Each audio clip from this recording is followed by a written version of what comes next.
Alright, for the video 2, Don't Hug Me, I'm Scared, kill count.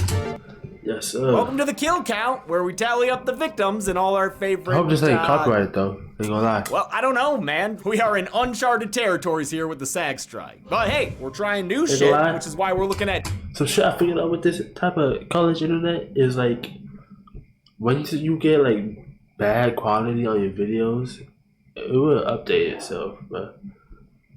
Because every time it starts lagging and I get like 144p or 240p or some dumb ass shit like that, it's gonna update itself over time. And Don't Hug Me, I'm Scared, a British YouTube series consisting of 6 episodes, most of them released from 2014 to 16. We've covered a couple web series before, like Crypt TV's Look See and Sunny Family Cult, but those were both more or less straightforward horror stories, as weird as Look See could get sometimes. Oh, and by the way, bitch, you never caught me! In contrast, Don't Hug Me, I'm Scared is its own fucking thing entirely. On the surface, it's a riff on kids' TV shows where each episode has a lesson, only they all end up getting dark and weird. With that premise, it'd be easy to have random humor. But Don't Hug Me's weirdness is inspired, and the darkness has a point. The show doesn't give explicit answers for what it's about, but you'll get the gist of it at least, and diving deeper rewards you with a solid and ultimately satisfying story. At least that's how I felt after. When the fuck is that show gonna come out, bro? Cause I need that show. I need that shit. Bro, like a year ago I was craving that show, bro. I was craving for Don't Hug Me, I'm Scared content. Nothing came out, bro. After watching Matt Pat's film theory videos, I was sad. He did a great 2-parter on the web series that shed light on what it means. Chelsea and I have always been fans of Don't Hug Me. We were quoting it back on our old show, Drunk Disney. Don't touch me! Don't touch me! It's just got so much thought and care put into it through and through. The production design is incredible, with everything handmade and bespoke for the show. That comes courtesy of creators Becky Sloan and Joseph Pelling, 2 Brits who just won a production design BAFTA for the follow-up Don't Hug Me TV series on the BBC, which I haven't had the chance to watch yet. It's only in, bro, it's only in the UK, bro. Oh my god. Why can't I watch that shit, bro? Why can't niggas in America watch that shit, bro? I'm craving for that shit, bro. Drop that shit in America, please. They met at Kingston University. Sloan was a fine arts student making big physical props, while Pelling was an animation student, alongside Baker Terry, who does most of the voice acting and who co-wrote all the episodes after the first one. Thanks to their combined expertises, Don't Hug Me has amazing practical puppet effects and various types of animation as the situation calls. Hell, it even winds up in a more traditional real-world setting. And throughout all the turns it takes, it delivers one seriously catchy song after another. The show has constant surprises, so I definitely recommend you take 33 minutes and watch the whole series before you watch this video. It's truly a work of art, a creative work of art. Let's see how many things die in it. The series begins with an episode released as Don't Hug Me, I'm Scared 12 years ago, in summer 2011. We're in a prop-filled kitchen where 3 friends sit at a table. Red guy, yellow guy, and Duck. They're good lads. A sketchbook flips open and starts singing at them about how to live deliciously or creatively. At first, the lesson's a hard sell for these guys. I use my head to express myself. That sounds pretty boring. I use my head to express myself. But they keep at it, and soon they're seeing clouds of past kill counts, like Cujo, frogs, and, Scream 6, maybe? Unfortunately for Yellow Guy, the most childlike of the gang, he seems to be doing creative things all wrong. Green is not a creative color. It's only the first sign something's amiss. The second is when they flip into toon mode and reveal a film set behind them, ushering in a montage of madness that sees a glitter heart and the longest mullet I've ever seen on Yellow Guy, looking like Marge Simpson with her hair down. This experimental jazz-infused acid trip ends with the sketch pad all creatived out. Now let's all agree to never be creative again. And you know what? Fuck it. Let's put Sketchpad on the count. The rules for this one are that there are no rules. I mean, the little lady said she was donezo, then flopped back and folded. Toss her in the recycling bin. So yeah, that was the first episode. Pretty weird. We had a sketchbook, voiced by co-creator Becky Sloan, teaching that creativity can be done a right and a wrong way. Not the usual message for kids. And damn did my blood run cold when she calmly clapped back at Red Guy. I use my head to express myself. It's the one and never did that shit again, bro. The short was made by Sloan and Pelling under the... Who edited this video, bro? Don't do that shit, bro. Leave that shit in the past, bro. Like, Artist Collective, This Is It. There's a video by them on their channel predating Don't Hug Me called Bad Things That Could Happen. It features a lot of the same kind of practical puppetry depicting dark situations with a wry sense of humor. Don't Hug Me, I'm Scared, retroactively called Creativity, became popular online, so they pursued their original idea of making it a series. The second episode was supported by Random Acts, a public arts fund by the UK's Channel 4. Sloan and Pelling turned down offers of more money from bigger companies so they could keep making the show exactly the way they wanted to, which is awesome. Episode 2 came out 2.5 years later in January 2014. Now the bros are in the living room, apparently on the same day, June 19th. It's a whole fucking thing. Red Guy and Duck look more or less the same, but let me tell you, time and budget were good to Yellow Guy. Speaking of time, that's what this episode's all about. There's always time for a song.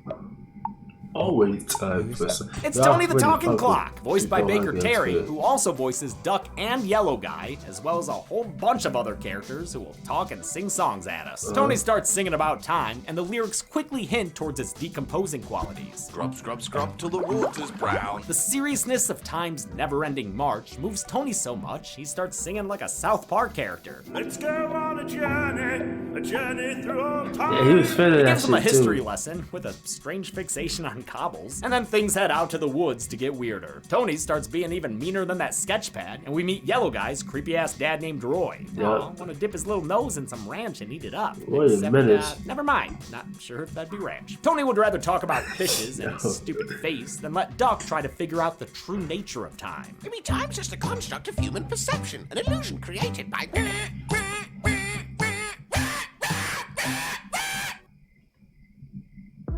Transgender. It's made very, very cool through the media. So random. So random, bro. Swear to God, them ads be mad. You broke Yellow Guy. Damn it, Tony! Actually, he really broke him. He makes him and his friends age like they were put in a temporal microwave. It's honestly disturbing. Make it stop! It's out of my hands, I'm only a clock. Don't worry, I'm sure you'll be fine. But eventually everyone runs out of time. Hell of a kids TV show these guys are running. When this second video also proved successful, a Kickstarter was launched to make a full series with the goal of raising about 100,000 quid. The campaign promised a show that would answer life's questions with the goal of raising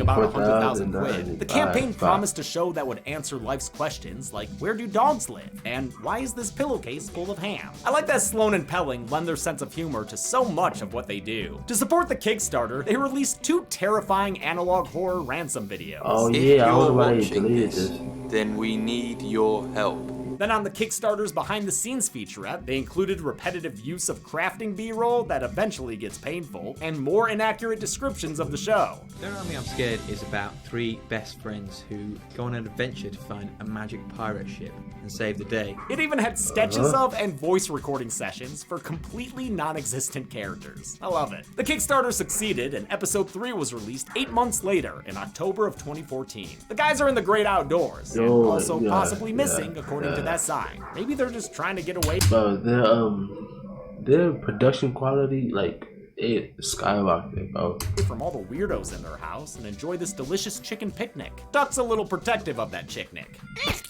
Pesky bee? And sure, we'll add a cartoon butterfly to the kill count. Why the hell not? Yellow Guy's an empath, so he runs crying up a tree. He's found by Shrignold, another pesky bee. A little baby pigeon. Okay, I have some questions. You'd like to ask him though, because this butterfly's already singing about love, the topic of episode 3. It's a nice, peaceful song that feels less menacing than the first 2, but don't worry, it'll get there soon enough, after things get animated in a psychedelic summer of love style. Yellow Guy learns about love from Shrignold and all his friends, including Cloudy. They love everything about Yellow Guy. His look, his voice, his touch. Harder. Yellow Guy's eager to love, but eventually he gets a bit too Brick Tamlin about it. I love this tree, and I love this stick, and I love this No, that's not how it's done. They tell her, the Yeller feller, that he needs somebody to love, find, and it won't be his friends, since they're too busy eating bloody eggs and raw chicken that had flies on it.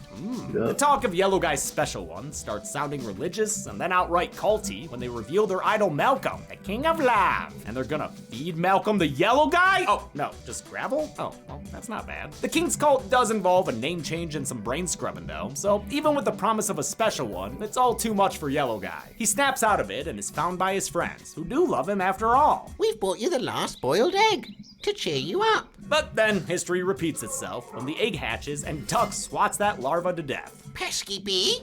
This episode's credits feature King Malcolm getting the full Wicker Man treatment. No doubt the creators thought of that classic British horror film when they were writing this episode featuring a cult. Episode 4, which has always been my favorite, was released after a 5-month gap in spring of 2015. The boys are in what looks to be a game room, with lots of fun things to distract them from looking at that picture of Yellow Guy and his dad. Their game asks them a real brain buster, but instead of learning the answer from a globe, the analog world gets invaded by a computer. Stop all the downloading. This clever computer boy can tell them everything, except what they want to know. It knows all about numbers and oats, especially oats. Must have a fiber connection. This computer won't stand for younger models either. It's here to steamroll these consumers with a bunch of personal questions, and don't you dare try to interrupt. Shut up! Don't touch me!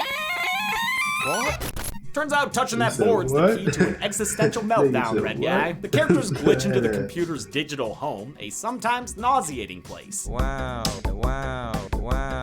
Because of the computer. The PC assures them they're still real, they're just controlling digital avatars. Good luck teaching them VR one day. Though they initially came here seeking specific knowledge, the guys are told that they can only do 3 things in this digital world. Look at various infographics, dress up in digital style, or go out digital dancing, which hey, it is fun. Still, 3 content streams doesn't seem like good business, especially when one of them runs out of content right away. Oh, look, nothing. The doom scrolling becomes too much for real-world Red Guy, who tries to Control-Alt-Delete his way out of there, all while Roy creepily watches from the corner. What the fuck, Roy? Since when is this hereditary? Oh, I didn't even see that nigga. Way out what of there, the all fuck? while Roy creepily watches from the corner. What the fuck, Roy? Since when is this hereditary? Red Guy follows a cord coming out the back of the computer. Nah, and if you leads watch him this, into you a room already that know. gives me nightmares. What? It's a lo-fi version of their show, and that puppeteer was Roy's not behind expecting everything. him. It's enough to blow Red Guy's mind, which I'll count as a kill. I mean, the guy's head blew up. I gotta count it. Besides, counting him makes sense when the next episode starts and he's not there. Episode 5 came out after another 6 months in October of 2015. Duck and Yellow Guy are in their kitchen again, but it's way bigger and more stocked than it was in episode 1. Yellow Guy notices too.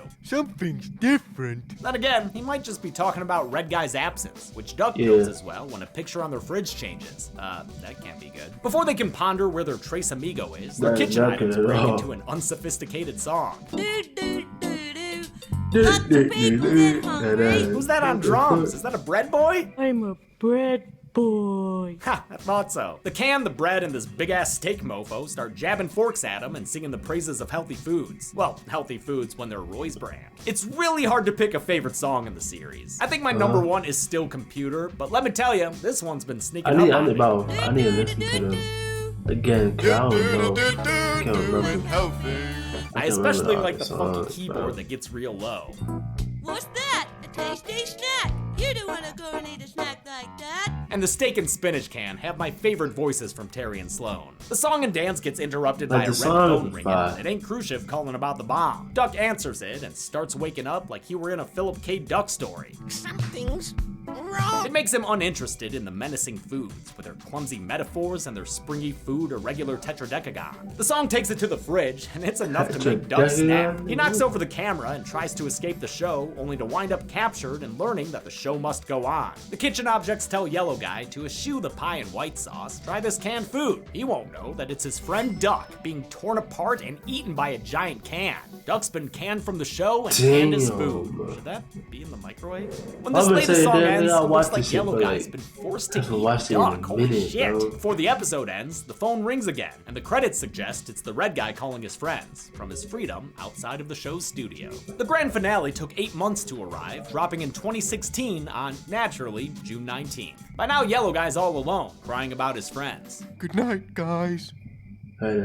I miss you. Wow, that is sad. He tries to sleep the sadness away, but his desk lamp won't let him be. It wants to sing about dreams, beginning the final nightmare for Yellow Guy. It's the worst song, intentionally, with Yellow Guy wailing while crude animation plays. You could have a dream about riding a horse. No. And Yellow Guy can't escape it, not even after he wakes up. As the lamp taunts him, he drowns in oil in his bed, and I'll add him to our weird-ass kill count. After that, the series shifts into widescreen with the real world. We're at work with the Red Guy, whose monotonous speech is revealed to be a staple of Red Guys everywhere. Can you file these files, please? In fact, Red Guy seems to be the most creative one of the bunch. I am a file and you put documents in me and a file. Red Guy's memorable monotone comes from co-creator Joe Pellet, who also voiced the clever, smart, computery guy. Red Guy's peers poo-poo his silly Billy thoughts without a ballyhoo among them. And when he tackles an open mic night with a rendition of the first episode's creative song, they damn near start a riot. I don't like it. It's really not good. The only one who doesn't boo him is Roy, sitting in the back.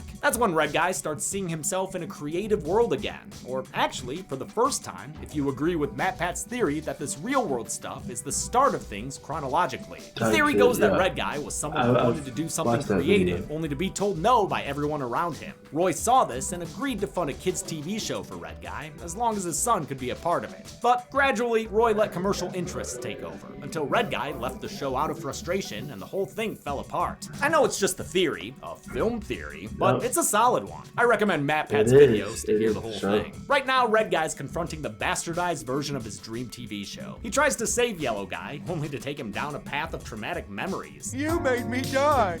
Not quite, Yellow Guy. I didn't count you in the time episode. After a cavalcade of the series' sinister antagonists, new faces jump in and out, and the place starts sounding like TMBG's fingertips. I'm a magnet, and I'm friends with Meth by Attraction, and it's my best friend! Dig a hole at the bottom of... Both of those voices were cameos. While Sloan, Pelling, and Terry did most of the voices throughout the series, the Magnet is voiced by Thomas Ridgewell, aka YouTuber Tomska, whose kill won the Golden Chainsaw in the Dude Bro Party Massacre kill count, although we failed to point him out. Sorry guy, Tomska donated 5,000 pounds to the Don't Hug Me Kickstarter, which earned him an EP credit in episodes 3 through 6 and a voice cameo here. Meanwhile, the Shovel is voiced by Helen Goff, a prolific voice actor who's been in several Five Nights at Freddy's projects. As Red Guy tries to fix things, a long arm extends from the shadows to place him on his shoulder. But sorry dude, it's not your friend the Yellow Guy, it's Roy, and no one wants Roy's hand on their shoulder. Red Guy does his old trick of following the cord, and after wondering what will happen when he pulls the giant plug, he fucks around and finds out. It creates a brand new day, literally, with palette-swapped versions of the three main characters. They're actually their favorite colors now, as they mentioned in the first episode. Yellow Guy even gets to be green. Hopefully this new sketchpad will be nicer to them as the series starts anew. How many rule-breaking kills did I count in this episode? Let's find out and get to the numbers. Oh shit. Well, you better enter it.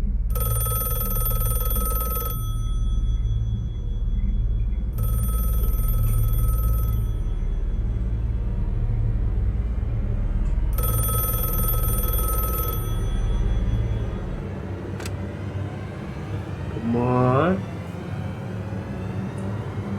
Hello? Oh my god, what happened to me? Hey James, I actually had a quick question, and oh, you're a puppet. Dude, I know! Wait, does that make me felt meat? Ew, gross, no! Whatever, it doesn't matter. I was actually working on a new kill count. I didn't authorize that. Hey look, shut up! I'm still confused as to sometimes what kills count and what kills don't count. Oh, well, I can help you with that. Great! With a song! God damn it. Oh, there are rules you no. need to know when you want to count kills up. Yes, what rules must I know? I'll tell you if you'd shut the fuck up. Rule 1 concerns animals, like if you should count Bambi's mommy. Yes, her death made my heart sad. Too bad, cause she wasn't human-y. We only count humanoids, not animals or creatures. But didn't you count Bruce the Shark? That was mostly a joke, not standard procedure. Wait, Puppet James, didn't you just Oh, count he a goes butterfly stupid. a few minutes ago in this very episode? Yep. Well, doesn't that break your own rules? These rules are for regular episodes. This one is fucking weird! If you don't own one of these already, consider getting one. No, why he kind of bodying this? According to a recently leaked. Why he kind of bodying this? The song, bro. Rule 2 deals with infections, viruses, and becoming zombies. Oh yeah, we count them twice, right? Only if we saw them die previously. Which brings us to rule number 3. I gotta pee. We don't count unseen backstory deaths. It's gotta be characters we know. Get out of here! From a flashback or someone we already met. When there's a whole room of kills that make you scream, oh my gosh! The simplest way to count them is to put that work all on Josh. Oh, come on. Even in the song. One last rule. On God. Yo, swear to God, cause bro, when there's like a big ass kill count, like you know in that Texas Chainsaw Massacre scene where he went in the bus and started slaughtering all them niggas. You know how much time you have to take out your day just to count each and every body and make sure you don't miscount and all that type of shit. Like that would be annoying, wouldn't it? So like at least he got someone to do that, so he don't have to. You know what I'm saying? Unless he does do it himself and he's just joking. Nigga like me, nigga like me is not doing that shit at all. Like you're out of your mind.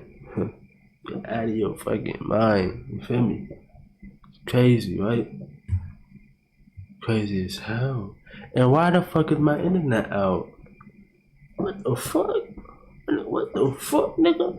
I ain't even do nothing. I'm watching a video. We chilling. We vibing. But nah, my internet decided to go off for no reason at all. Oh my God. And this one's very like I don't even know if I'm recording. Important to me. No skin, no soul, no service. Never ever count a bastard skelly. Bastard. Skellies. Bastard. Skellies. Bastard skellies. What the fuck do you think is skeletons? Rules, but don't feel too encumbered. Just make sure you always finish by saying, let's get to the numbers. Whew, that one was a doozy. I counted 6 kills in Don't Hug Me, I'm Scared. Although, maybe I should have counted the aging kills in time, too. Oh, well, whatever. This thing is all messed up. I'm not even sure what to do about a pie chart.